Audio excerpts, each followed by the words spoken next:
પૂરના પાણી ઉતરતા બળિયાદેવ મંદિર પાછળ આવેલ ગ્રીલમાં ફસાયેલ મગરનું સફળ રેસ્ક્યુ। પૂરના પાણી ઉતર્યા બાદ બળિયાદેવ મંદિરની પાછળ આવેલી ગ્રીલમાં એક મગર ફસાઈ ગયો હતો। ઘટનાની જાણ થતાં સેવ વાઇલ્ડ લાઇફ ટ્રસ્ટની ટીમના સંદીપભાઈ તથા તેમની ટીમ અને ફોરેસ્ટ વિભાગના રેસ્ક્યુઅર નીતિન પટેલ, જિગ્નેશ પરમાર, સાગર રાઠોડ તાત્કાલિક સ્થળ પર પહોંચ્યા હતા। લગભગ 2 કલાકની જહેમત બાદ ટીમે મગરનું સફળતાપૂર્વક રેસ્ક્યુ કર્યું હતું। ત્યારબાદ મગરને સુરક્ષિત રીતે ઢાઢર નદીમાં છોડવામાં આવ્યો હતો। સેવ વાઇલ્ડ લાઇફ ટ્રસ્ટ અને ફોરેસ્ટ વિભાગની ટીમની સમયસરની કામગીરીને સ્થાનિકોએ બિરદાવી હતી।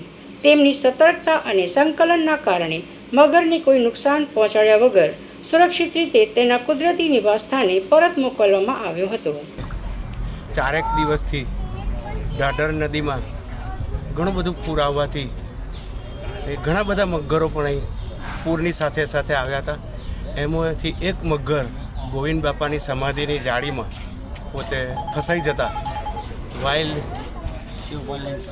સેવ વાઇલ્ડ લાઇફ ટ્રસ્ટ તરફથી સંદીપભાઈ તથા એમની ટીમ દ્વારા અમારા ફોન કરવાથી તે પોતે આવી અને સહી સલામત રીતે મગરને સહેજ પણ નુકસાન ના થાય એ રીતે તથા પબ્લિકને પણ સહેજ પણ નુકસાન ના થાય એ રીતે એનું રેસ્ક્યુ કરી અને સરસ રીતે જીવતો જાગતો સહી સલામતની જ ઢાઢર નદીમાં છોડેલો છે।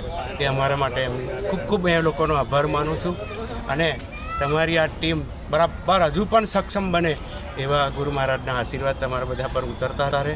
બસ શ્રી ગુરુદેવ દત્ત। પોર ઢાઢર નદીમાં જે પૂર આવવાથી અને જે ગોવિંદ મહારાજની સમાધિમાં આ મગર ફસાયેલો હતો જાળીમાં, એમાં સંદીપભાઈની ટીમ, સેવ વાઇલ્ડ લાઇફ ટ્રસ્ટ અને વન વિભાગની ટીમે 2 કલાક ભારે જહેમત બાદ મહેનત કરીને એને કોઈ ઈજા ના પહોંચે, કોઈ પબ્લિકને ઈજા ના પહોંચે એવી રીતે સહી સલામત રીતે એને નદીમાં છોડવામાં આવ્યો છે।